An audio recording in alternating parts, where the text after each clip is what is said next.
যাই ওস্তাদ, যাই বাইরেছে গেছে। ভাই একটু আস্তে গাড়ি চালান। আরে চাচা ভয় পান না, ওস্তাদ মেলা দিন ধরে গাড়ি চালায়। এটা ওস্তাদের নিজের এলাকা, রাস্তাঘাট পুরো মুখস্থ। উফ, সামনে স্কুল, রাস্তা যতই মুখস্থ থাকুক 30 কিলোমিটারের বেশি গতিতে গাড়ি চালানো যাবে না। আপনি আপনার মতো চালান তো, অন্য গাড়ি এর চেয়ে তো জোরে চলে। আমার জরুরি কাজ আছে।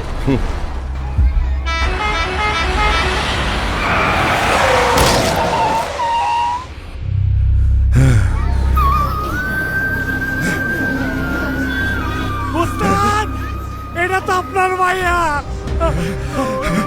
মা ওপারে মা চোখ খোলা। আরে আমি তোর বাপ, আমি আর জীবনে জোরে গাড়ি চালাবো না মা। অতিরিক্ত গতি পরিহার করুন, দায়িত্বশীল হন, নিরাপদে পথ চলুন। আরে